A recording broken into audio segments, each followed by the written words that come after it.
So update sa ato ang for today's video guys. So kaganina wala na ta naka-update kaganina sa pag panalod nato sa tubig kay nag-charge ko mga guys. So kanang ako din nga saluran tanan kaganina ang tubig. So timing pud kaayo nga paghuman nato panalod is napalong na pud ang tubig. So normal lagi ni among tubig dinhi guys. Dito na din mo agas among tubig sa alas 9 sa gabi then mapalong pud siya dito sa alas 6 sa buntag. So among style diri is manalod na lang mi magpundo mi daan sa mga tubig para dili magulo sa tubig. Kay among agas diri guys is panggabi ang schedule sa among tubig diri mag-agas. Napalit ko tupperware diri nga wala na uli ilan ni mga sara. Kani siya gisudlan ni siya spaghetti datong birthday ni Papa Boy. So kay ganina nahurot ang spaghetti ako ni siyang ihipos diri kay hatod ko ni sa mga bata dito niya. So karon di ay ang atong himon karon is mag ato ning lutuon ang kuan mga zayo. Ato ning lutuon ang dabong. Sa ning dabong nagyelo na.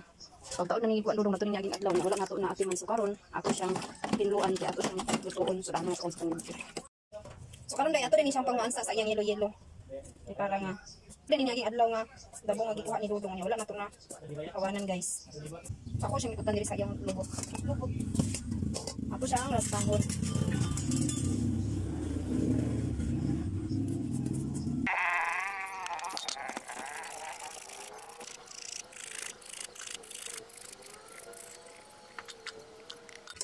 So naratanan na itong naraspang nga dabong. So dagan-dagan na siya guys. Isa ko na siya lutoon. So karon nato ni siyang latan. Ito sa din siyang hugasan, ayahan nato siya latan guys kay para nga mawala iyahang bago nga kawayan. So yan di ko maglata og dabong. Ako sa din na siyang hugasan. Para nga mawala iyahang bago ba nga medyo lang ko bitaw ang kawayan. So ato na siyang latan.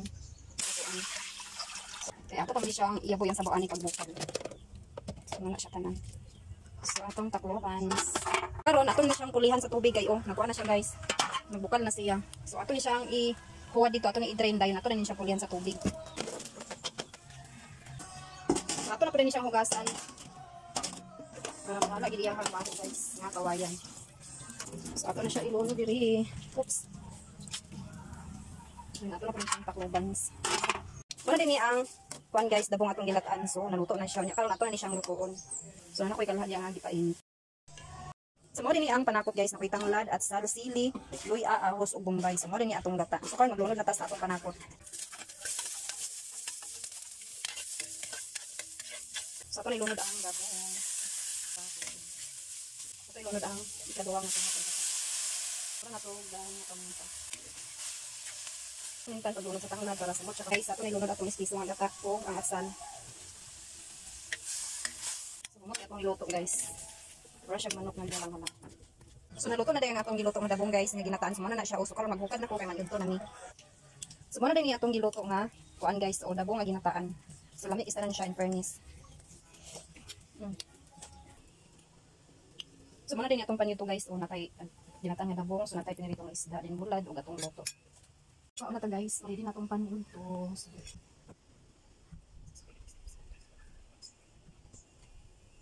So atong tilawan atong giluto nga dabong nga ginataan.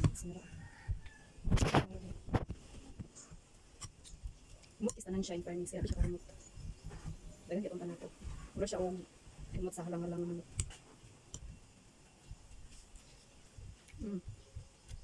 Ulo kayo.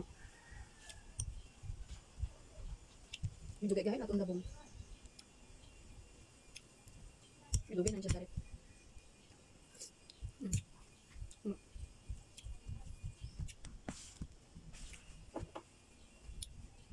So dili ko taman sa for today's video. Thank you for watching. Please follow, like, share, comment sa akong video. Bye-bye. God bless you all o mga untang tanan.